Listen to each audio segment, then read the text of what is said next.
sounds like a fun grandma, though. She's fantastic. Yes. Yes. I feel like you get, when you're that age, there's two directions, right? There's completely unhinged, and then there is just the quiet, stoic, wisdom-filled grandma. There's no in between. I cannot wait to be unhinged grandpa. I might already be. You already are. Not even a grandpa, but you already are. The unhinged has been there a long time, but I should be a grandpa. I waited. Now people say, can you imagine what college is going to cost by the time your kids go? I'm like, college? Is that even still going to be a thing? And by the way, if it is, that's what's so freeing about the current culture right now. It's very financially freeing knowing that I will never have to save for college anymore for my kids, because I would never send them. That is true. You're closer than me. I know for sure. You're on the fence. On the fence about what? Sending them to college? I mean, so your kid, your oldest is what, 6 years away? You mean age-wise? Temporally, I'm closer. Yeah. I mean, I would never send them into that thing, but if I were to, yes, I am. But I'm also much closer to death too. So joke's on them. I'm not paying for college. Life insurance is. And timing is everything in comedy. That's when you hit the button. Speaking of jokes, I got one. I got the joke. Good. Always on the punchline. Yes. Right. So what's the difference between light and hard? Brandon's doing jokes. Yeah, we're trying a new bit, right? Business should be fun. If you're not having fun in business, you're doing it wrong. Clear the deck. It's our opinion, and we're right. Clear the deck. So, what is the difference between light and hard? I don't know, Brandon. What? I can sleep with the light on. Welcome back to The Ether, the show that disrupts the way you think about running your business. Join me, Brandon, and my co-host, Sean Delaney, the creator of What If, on today's episode. Our goal is to provide context around what we talk about so you have the clarity to cut through the noise and the confidence to grow and run a truly harmonious business. Let's jump in and take the next step to achieving business freedom.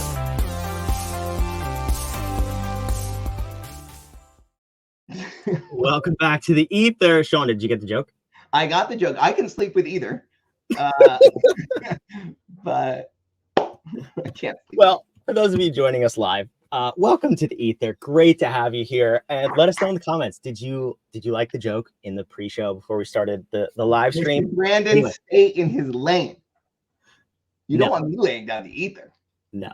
I know my role. I get one-liners, and that's it. I am not the comedian, but I'm trying to make the comedian laugh, and we're having a good time here. So it's good. We're talking about something that's maybe not a real fun time for people, especially in the small business world. We're talking about the FTC ruling of they banned non-compete agreements for anyone who is not a senior executive or higher. So let's lay some context around this. That means that anyone in your company making less than $151,000 and change dollars per year cannot be subject to a non-compete agreement. So Sean, unpack for me from the lawyer perspective, what is a non-compete before we dive into what this means for small businesses? Well, I didn't think we were doing that today. I thought we were doing something else. We're going to get there. We're going to talk about how, now that this is gone, you will have thieves at the door, so to speak, of your business. People maybe within your walls trying to steal from you, your IP, your intellectual property. And this is going to cause a whole lot of chaos in the marketplace, potentially. But if you do it right, it could also be really, really beneficial for you. So before we get there, though, let's unpack what a non-compete is for people who have never heard about it. Okay, but Brandon, I am so still over the top distracted by how incensed I am about what's happened that I didn't want to unpack that today because we have a hard stop. I want to get into, so we will do an entire thing on non-competes. Fair. And we can even put a link in here about what it is, what the ruling means, and what we're going to do now, because it's going to cause a big problem. But I want to stay on the topic of thieves at the door. Because let's go there. Because whether you have success or not, once you are out there, thieves will come. Wolves will sniff around trying to take what you have if you are a giant. Of course, people are going to steal Tony Robbins' content. Okay, because he's out there and he's big and he gets a lot of attention, and so people are going to steal it. And I'm not talking about copying it or appropriating it in some way or adding to it. I'm talking about they will try to straight up thief it out from under him, which is stupid because stealing from him, most people know that it's his. We'll get into why and what this means for you to protect yourself from that. Because we're going to a broader, we're jumping, Brandon, to a broader place of protection. And then we can talk about non-competes and DMCA protection and copyright protection and all that kind of stuff. That's totally fair. I'm going to do my best to keep a straight face during this episode because we've seen a number of things in the first person around this thieves at the door topic as I pour my cup of coffee here. We know that as soon as you're out there, people are going to come sniffing around. And it's worse when you're smaller and you're out there producing content and suddenly that content is showing up somewhere else. Yeah, Tony Robbins has lawyers. We're talking to small business owners who, you can't just throw lawsuits down at every little thing. So this is a much different conversation for small businesses. Yes. So I create a course, and this isn't a me. This is the people who have come to us for this particular thing, because it happens way too often. We've been in masterminds where the people, because it's like people marketing to other marketers, and they all want to work on each other's marketing plans and do VIP days for each other. And then people aren't honoring the contracts, paying for work that was provided, yet it's showing up on the website. Or people are doing really good work and producing YouTube videos, and then people are taking those same scripts almost and trying to play the exact same notes when they're not equipped to do it. We've had people compare themselves to us, and then when you talk to them, you find out their big claim to fame was, well, I'm an operational expert and I learned everything I know from Keith Cunningham. Wink. And then it turns out what they really mean is they read 3 of his books and then they parrot back words from it and then make up some stories that kind of fit in as examples because they never really had any big clients to begin with. And you go down that path of them sort of say, hey, we do the same kinds of things. And then you tell 12 stories about things you've done, and they have no stories about things they've done because they can't do it. They have stories about what other people have done that they've witnessed and can make some kind of connection. And good for them, but they actually haven't done it. So there's that kind of an appropriation of expertise, right? I made a course. Now someone copied my exact course and changed 1 or 2 names and put it over here. Okay. So some people, I understand that if you're talking about general things, then they're going to be the same. They're going to sound the same. And should we back up for a second and say why I'm so incensed? Because here's what happens. I'm going to sip my coffee while you do this. Go, please. I'll be right here. People steal. So imagine this. I'm imagining. A musician. Let's say I don't know. You pick one. Prince. Thank you. Prince. Prince is a good musician. Let's say you're Prince. You've got a pretty unique sound. It's unique. You're not just playing generic stuff that maybe nobody's heard of. It's very unique sound. And you hire somebody, maybe you don't even hire them to try out in the band, and it turns out they can't really play the notes. How about this one? They're a roadie. They're not even actually a musician. They've never done any of this stuff, but they've hung around the band enough that they understand the songs. Kind of. They know the words because they can read them. And so then they start saying these words into another microphone. Not playing any instruments because they actually can't, but just saying the words and pretending like they are also, they're not saying that they're Prince, but they're playing all of his songs. Like they're a crappy cover band at best. That's different than someone who understands music, is inspired by a lot of different music, and maybe does something new with it. like Prince at the Super Bowl doing a Foo Fighters song. And David Grohl saying, first I heard of it was when he did it, but it was amazing and I'm flattered. And he was fantastic at it because it was a unique interpretation of that work, full attribution, never said he created the Foo Fighters song, just did it. And so everyone knows where it came from. And that's his version, unique sound. He added something to it. Okay, great.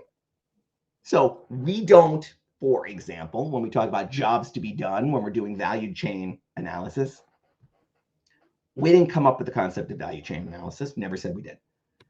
We just understand it better than 99% of the people on the planet. And so we never said that. We bring something unique to how it's used, when it's used, how it applies to the rest of the architecture. And when we talk about jobs to be done, I tell the story that I learned this. I didn't come up with it.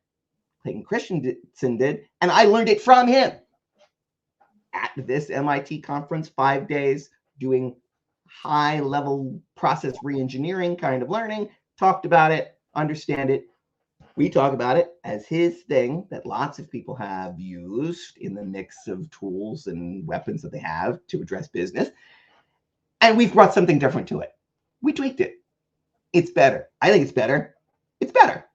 And we know that because we've been doing that for 20 years with very big, complex businesses, and we get results. Great. We've added to it, and the whole community at large is better for it.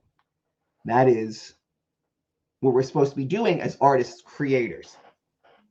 We know we're supposed to be doing that and putting it out in the marketplace, which is what, when, and where protection kicks in, because our copyright is automatically happening as we speak right now on this very show. These words are going out, being captured, being memorialized, and going out there. Now, if someone is sitting there diligently taking notes on this, and they're going to do a YouTube video that is saying these very things, these very notes in the very way that I play them, that's no good. Well, and it's especially worse if the person is a fraud. It's especially worse because they are using something that we are producing that is, because it is truthful, unique, entertaining, and valuable, is also attractive to one's eyes and attention. Because it's valuable, not because it's a lure to something. So they've taken our attractive thing and made it. Brandon, I often think of you as our attractive thing. And they've taken our attractive thing, literally, by stealing your words, Brandon. You should be more angry than I am. It's your show that they're copying. Word for word, kind of, except when they quote stats that aren't correct. And when they fumble and marble mouth their way through parts of it, have to quick hit pause and then do a little edit and then come back. And then and then cry as they put it to piano music. I don't know what that shit's about. But anyway, I digress. We're going to bring this back to everybody else, right? So this is how you feel. So when someone, look, we've had people steal from us in lots of ways. There was the guy that copied every single thing. The first won't be the last. Won't be the last. Somebody copied every single piece of our website. Okay. I remember that. Knock yourself out. We found that. Didn't know who the guy was. Didn't know how he found us. He's copying the thing. It was no harm, no foul. He wasn't really using the words. It was just the layout. But we had to say, hey, we know you're looking at this because what if he didn't stop there? Right? Okay. So you have to be on notice of those things. And it was fine. It went away.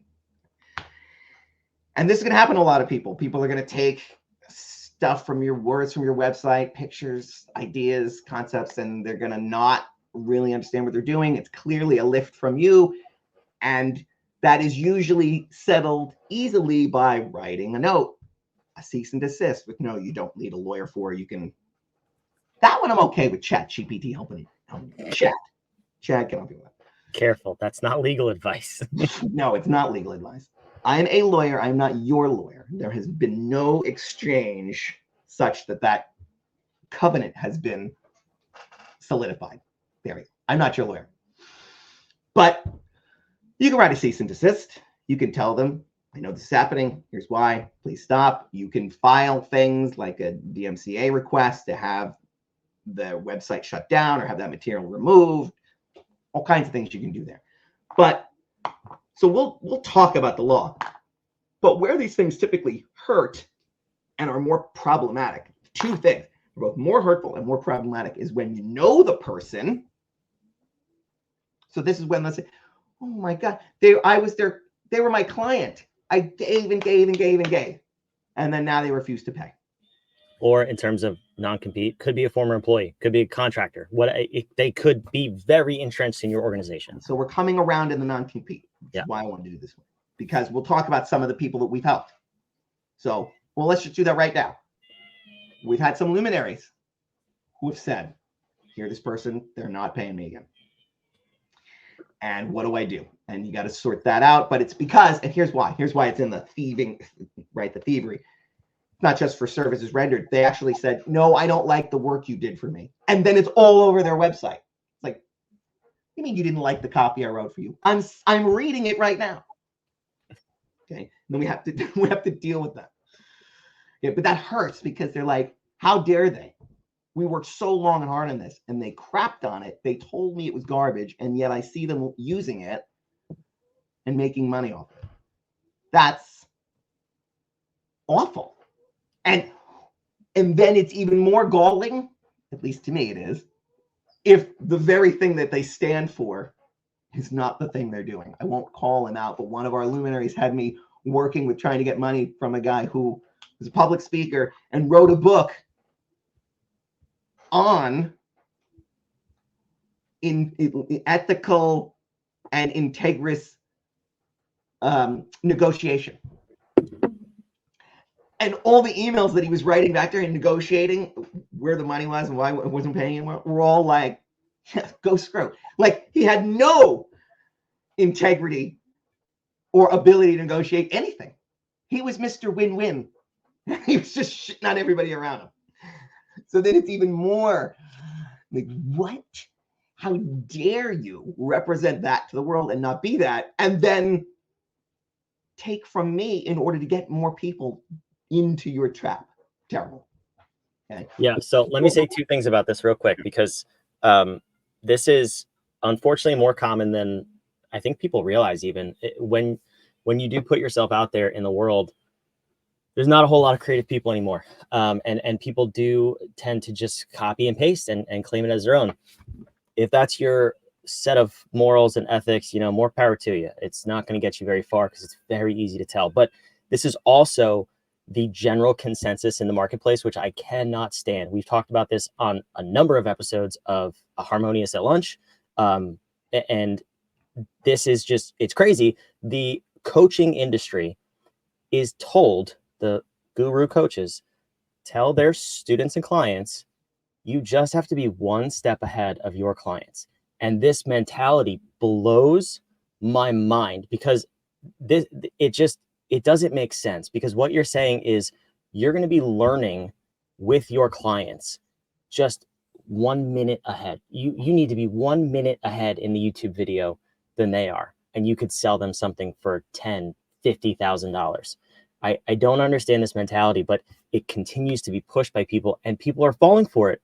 They're investing their life savings in these programs to learn how to be a coach or a consultant. And then you have other people who are paying these people who know nothing to help them grow their business, and it's going to hurt them in a very short period of time. And that's why they can't go 5 questions deep on it. Exactly. Or handle oddball off the wall questions, because they only read the next chapter. So when you ask a question that would be in chapter 35 and they're at chapter 10, they can't answer it. And you're going to be able to catch them hemming and hawing and doing all the stuff. We know plenty of people that we've cleaned up for them as well. Oh, I thought they knew their stuff. Oh yeah, they're out there. They're saying those things. I get it. They're not that. And I wish you would ask them more questions, because here we are now, and we're going to clean it up. Okay. But so here's the thing. The legal venues, and why I didn't want to talk about this, that is because that's all out there. We know what to do. It's easy to look up what to do according to the law. But where it hurts and where it's difficult is when the person does not care about the law. You can go ahead and make a stricter law, but if they don't follow the law anyway, it only affects the people who abide by the law. And so now, if they have some sense of self-awareness, so you have to make it, if they don't really care about your morality or your ethics or your income or your reputation, then you can't make it about any of that. Writing a letter saying, you stabbed me in the back and it's terrible. They will say, and what'd you have for lunch? I don't care. These things aren't relevant to me. I don't care. So you have to make it relevant to them. So what do they care about then? Because they're not playing the same game you are. Right? I have a business partner now in another business where he's very trusting. Not saying that he doesn't document things, but he's very trusting. For him, if somebody gives them his word, that's good enough for him in a lot of situations. That's beautiful. That's wonderful. But it's all the more, but that's because that's the game he's playing. That's the game he knows. That's the game he wants to play. That's the game he's playing. There are people who are not playing that game. So I'm sitting next to them to make sure that I see them coming and say, no, they're not actually, they actually don't care about those things, right? So we now have a situation where somebody is literally word for word parroting what you're doing, and in order to sell a business that is essentially what we do, right? Except from a different angle of it, but it is still what we do. So they're saying, well, I'm going to talk about stuff that you talk about in order to get people to have me help them prepare to exit their business. And that's not the same thing you guys do, because what you guys do is you get their business so great that they could sell it. That's like Vanilla Ice saying, I didn't take from David Bowie. That song goes dun dun dun dun dun dun, and mine goes dun dun dun dun dun. That's the same. Those are the same notes. That's the same song. No, it isn't. Yes, it is, and anybody who can listen to it can hear that it's the same thing. Right? So you have somebody who doesn't know this, can't play these notes, isn't even in the same room of understanding as you on any of these things, saying your words in order to entice somebody to go do something that they can't do, right? So this person, then, you would hope. So how do we make them understand, if they're a complete narcissist, how they need to go away? You have to make sure that they know that this could be bad. So anybody acting like this would be classified as a complete narcissist. If you do not care about another human being's well-being, how it affects them or your clients, you're a narcissist. So not you listening. If you're listening to this show, you're not a narcissist. The people who are going to attack you and do this to you, those people are narcissists. So one person listening to this show is a narcissist because they're no, that's Harmonious at Lunch. They're listening to that show. They're not here because they're stealing that content. Well, they might. Okay, fair enough. Perfect. Then let's really have at it. Then here's names and dates. No, I'm not going to do that. So, DM us. We'll fill you in. We helped somebody else. Here's another example. Somebody came to me. They said, this person's not paying me. They know they owe me. They know. Okay, so let's unpack it for them. So yeah, there were emails where they said, I know, hey, your work's great. They had emails where it said, this is fantastic. They had emails to them saying, I'm getting more clients than ever. And then there's a note that says, yeah, I know I owe you the money, but I don't have it right now. Then there's a note that says, I'm never going to pay you because life. So, and they were like, well, so, and I need to, and it's not right. I said, they don't care about that. I know they don't care about that because they can see they don't care about that. And you've tried to go on that, hit them in the places where it would hurt if they cared about that. They don't have those nerve endings. How did we solve it? I pulled the one part from the contract that the person wasn't paying attention to. And I sent them a note then saying, we've been overall, we both understand from your communications that you know that you owe the money, and we know that you owe the money, and you're getting great success for it.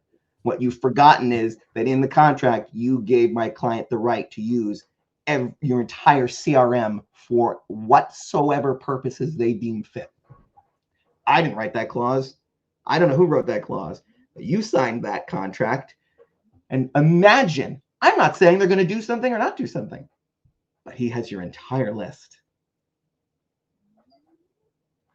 That person put 2 and 2 together and immediately paid the money that they owe. Now, was this extortion? It wasn't extortion by any sense of the imagination, because it was legal. What he could have done, which is he could have just sent a note saying, it's a shame that this person who's teaching you about integrity is refusing to pay me. Those are true statements. They could have,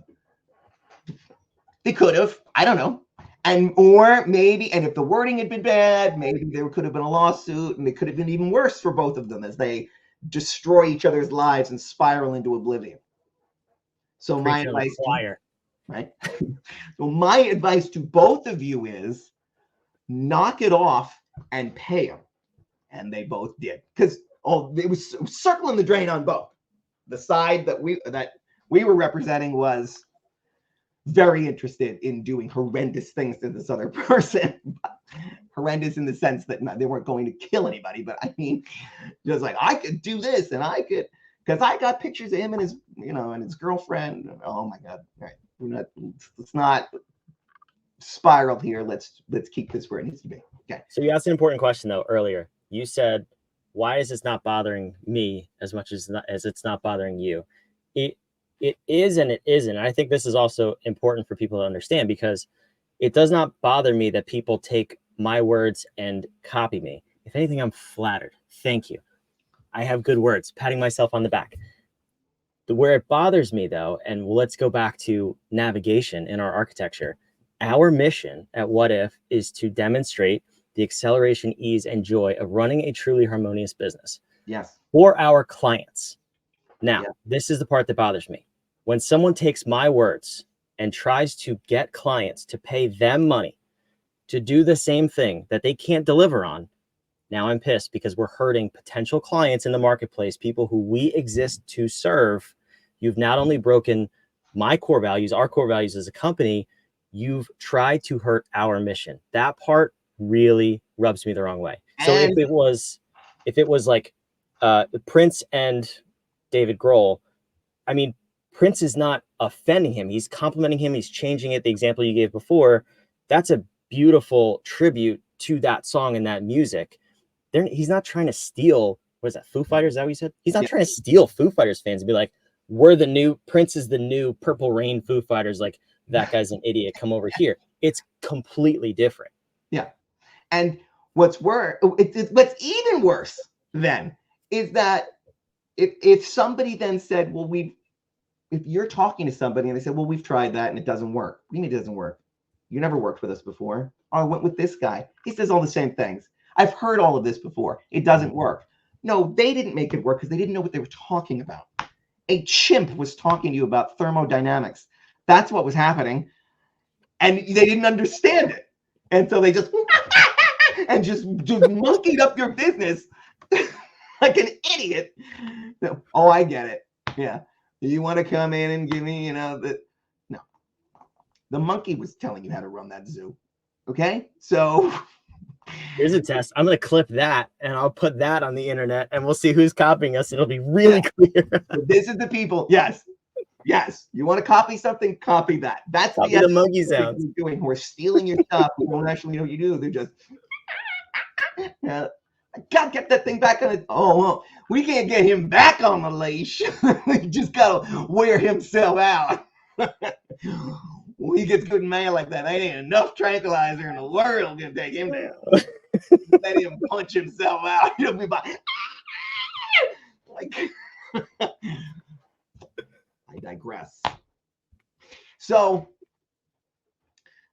now here's the ultimate thing, because we can do more on this, but we can do more on this, but what's the ultimate protection? Be loud and unique. If you are unique and you're everywhere, everyone's going to know. Everyone's going to know. You can't just go start singing a Taylor Swift song and someone's going to go, you know, I never heard that jam, but now it sounds similar. Everyone's going to know it because she's unique and she's ubiquitous. And that's the ultimate protection then of somebody just casually stealing your stuff. They will look a fool. And we're pretty unique here. We have a unique brand and flavor that's on purpose and also on purpose and also on purpose, meaning we get multiple things out of being who we are, aside from the fact that it's core alignment with our core values and who we are at our core. And it's the particular brand that comes out, the flavor, the ether that happens when Brandon and I mix together. It's the mission living in actuality in everything that we do. All of that creates that, plus the promise that we have that it will deliver as expected. Any results that we're promising. All of that goes into that. And it is unique. And it is many, we have to get it as many places as possible, because then anybody doing that exact show, they're going to say, I've seen this. This is Blue Man Group. Yeah, but we're orange. Okay. But it's still Blue Man Group. What are you doing? So Yeah, that advice, that's the ultimate protection. You can't steal from Tony Robbins and expect no one to know it.